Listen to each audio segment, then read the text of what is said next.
अस्सलाम वालेकुम, welcome to cooking with Gunas YouTube channel. आज हम आपके लिए लाए हैं बहुत ही मज़ेदार आसान बेसन की खंडनियों की रेसिपी, जिसे बनाना बहुत ही आसान है और ये जल्दी भी घर में बन जाती है। इसे बनाने का बहुत आसान तरीका है। अगर आप हमारे तरीके से बनाएंगे तो आपकी भी खंडनियाँ इतनी ही मज़े की बनेंगी। तो चलिए आए किचन में चलते हैं, उसे बनाने का तरीका सीखते हैं। बिस्मिल्लाहिर्रहमानिर्रहीम। सबसे पहले हमने 300 ग्राम जो है वो बेसन ले लिया है और इसमें हम जो मसाले डालेंगे वो आपको बता देते हैं।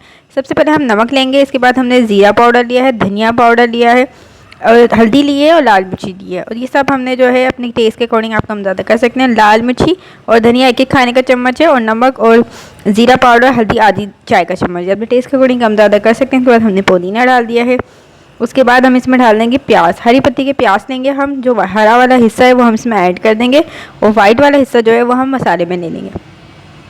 तो तकरीबन ये आधा पाव के करीब जो है ना हमने प्याज ले लिए हैं। ये आप अपने टेस्ट के अकॉर्डिंग कम ज़्यादा कर सकते हैं।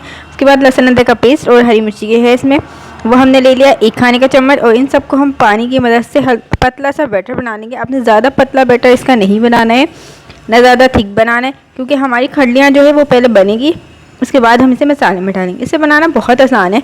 बहुत सारे लोगों को ये मुश्किल लगता है, इसलिए लोग बनाते नहीं हैं। बहुत सारे लोग पूरी रेसिपी भी नहीं बताते। सिंपल तरीके से आज हम आपको खंडलियों की रेसिपी बनाना सिखा रहे हैं, ताकि आप भी अपने घर में इतनी मज़े की खंडलियाँ बना सकें और अपने फैमिली मेम्बर फ्रेंड के साथ शेयर कर सकें। इससे पहले भी हम खंडलियों की रेसिपी शेयर कर चुके हैं, उसका लिंक आपको डिस्क्रिप्शन बॉक्स आई बटन में मिल जाएगा। इससे पहले भी हम बेलों की और बेसन के कोफ्तों की बहुत सारी रेसिपी बेसन की जो है वो शेयर कर चुके हैं। उम्मीद करते हैं वो भी आपको पसंद आई होगी। उसका लिंक आपको डिस्क्रिप्शन बॉक्स में मिल जाएगा। देखिए हमने जो खंडलियों का बैटर था उसे अच्छे तरीके से जो है वो मिक्स कर लिया था। उसको टेक्सचर जो है पतला ही आपने रखना है। उसके बाद हमने कढ़ाई ली थी, उसमें 3 से 4 चम्मच जो है सरसों का तेल ले लिया था, जिसे अच्छे तरीके से गर्म कर लिया था। अगर आपके पास सनफ्लावर कुकिंग ऑयल आप इस्तेमाल करते हैं तो आप वो इसमें ऐड कर सकते हैं। तो देखें आपसे मुसलसल जो है ढालने के बाद चलाते रहना है, ताकि हमारी खंडलियाँ जो है नीचे ना लगे। अगर आप इसे हिलाएंगे नहीं तो ये नीचे से जलना शुरू हो जाएगी। आपने मुसलसल इसे हिलाते रहना है और इसमें गुठलियाँ नहीं बननी चाहिए। अगर गुठलियाँ बन जाएगी तो आपकी खंडलियाँ ख़राब हो जाएंगी, इसलिए मुसलसल आपने चम्मच जो है वो चलाते रहना है। जब देखें इस तरीके की हो जाएगी तो हम इसे 5 से 10 मिनट मज़ीद पकाएंगे, क्योंकि ये तकरीबन पक चुकी है। इसने कढ़ाई को जो छोड़ना शुरू कर दिया है, ये खंडलियाँ पकने की निशानी होती है। तो देखिए हमारी खंडलियाँ जो है वो तैयार हो चुकी है। अब इसे हम एक पैन ले लेंगे, आप चाहे कोई भी पैन ले सकते हैं। मैंने केक पैन लिया है, उसके ऊपर मैंने थोड़ा सा तेल लगा लिया है, आप चाहें तो बटर भी लगा सकते हैं। तो देखिए हमने तेल लगा लिया, उसके बाद सारा बैटर जो है हमारी खंडलियों का इसमें डाल लेंगे। आपने जल्दी जल्दी ये काम करना है, ठंडा होने के बाद ये बिल्कुल भी आपकी जो है ना वो सही से खंडलियाँ नहीं बनेंगी। तो आपने इसे जल्दी जल्दी जो है वो गरम गरम ही काम करना है। तो देखें इसे हमने प्लेटर में ढाल लिया, इसे हम प्रेस करें ताकि हमारी खंडलियाँ जो है वो बिल्कुल एक जैसी बने, कहीं से मोटी कहीं से पतली ना बने। आपने भी इसी तरीके से लेना। आप चाहें दूसरे ट्रे में भी कर सकती हैं, किसी प्लेट में भी कर सकते हैं, वो आपके ऊपर है, आपके ऊपर डिपेंड करते हैं। तो देखिए इस तरीके से फिर हम इसे ठंडा होने के बाद 5 से 10 मिनट के बाद जो है इसके पीसेस काटने हैं। पीसेस भी आप अपने हिसाब से काट सकते हैं, आपको जितने छोटे जितने बड़े चाहिए उस हिसाब से काट सकते हैं, और मोटा पतला भी आप अपने हिसाब से कर सकते हैं। उसके बाद हमने 1 कप ऑयल ले लिया सरसों का, आप चाहें तो सनफ्लावर ऑयल कुकिंग ऑयल में भी बना सकते हैं।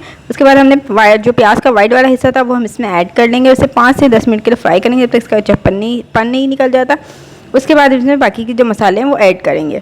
आप चाहें तो सादे वाला प्याज भी यूज़ कर सकते हैं। तो देखिए हमारा प्याज जो है वो फ्राई हो चुका है। अब इसके बाद जो हम इसमें मसाले डालेंगे वो ये हैं कि सबसे पहले हम लहसुन अदरक का पेस्ट और हरी मिर्ची ले लेंगे। इसमें हम 10 हरी मिर्ची के खाने का चम्मच जो है लहसुन अदरक का पेस्ट लिया है, जिसे हमने इस पीस लिया था वो डाल देंगे। उसके बाद हमने 1 खाने का चम्मच लाल मिर्ची, 1 खाने का चम्मच धनिया पाउडर, आधी चाय के चम्मच हल्दी लिए और नमक अपने टेस्ट के अकॉर्डिंग कम ज़्यादा कर सकते हैं। आप मिर्ची भी अपने टेस्ट के अकॉर्डिंग कम ज़्यादा कर सकते हैं।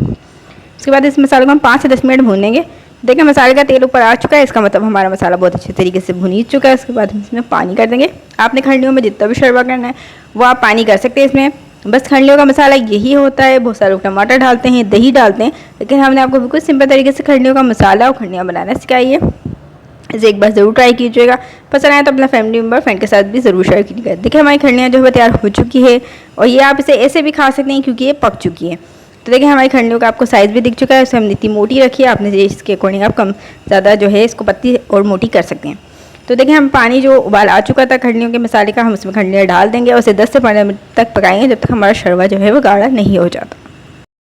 तो देखिए सारी खंडनियों को हमने डाल दिया और तकरीबन इसे अच्छे तरीके से हिला के 10 से 15 मिनट तक हम पकाएंगे, जब तक हमारा शरबा जो है गाढ़ा नहीं हो जाता। जब तक आप शरबा आपने जितनी भी क्वांटिटी में शरबा रखना है आप उस तरीके से रख सकते हैं। पतला रखना है, गाढ़ा रखना है, वो आपके ऊपर डिपेंड करता है। देखिए हमारा शरबा जो है वो गाढ़ा हो चुका है। हमने इतना ही पतला इतना ही गाढ़ा रखना था। उसके बाद हमने इसमें धनिया डाल दिया है, हरा धनिया आपने डालना है, और हमने गर्म मसाला डाल दिया है। आप ऐसे अच्छे तरीके से हिला देंगे, 5 मिनट के लिए ढक्कन ढक्के से चूल्हा बंद कर देंगे। उसके बाद हम इसे डिश आउट करेंगे। अगर आपने अभी तक हमारे चैनल को सब्सक्राइब नहीं किया तो चैनल को जरूर सब्सक्राइब करें, बेल आइकन को जरूर दबाइएगा ताकि हमारी नई आने वाली रेसिपी आपको फ्री में देखने को मिल सके। और हमारे चैनल पर कमेंट भी ज़रूर किया करें, अपनी कीमती राय का ज़रूर इज़हार किया करें कि आपको हमारी रेसिपी कैसी लगती है। अगर आप कुछ सीखना चाहते हैं तो वो भी कमेंट सेक्शन में जाके बता सकते हैं। हम ज़रूर आपकी रेसिपी को फॉलो करेंगे और आपको बनाना ज़रूर सिखाएंगे। और कमेंट भी लाइक भी ज़रूर किया करें, अपने फैमिली मेम्बर और फ्रेंड के साथ ज़रूर शेयर किया करें ताकि हमारी रेसिपी ज़्यादा से ज़्यादा लोग देखें और आसान तरीके से अपने घर में ये रेसिपी बना सकें, अपने फैमिली मेम्बर फ्रेंड के साथ शेयर कर सकें। फिर मिलेंगे एक नई रेसिपी के साथ, जब तक के लिए अल्लाह हाफिज़।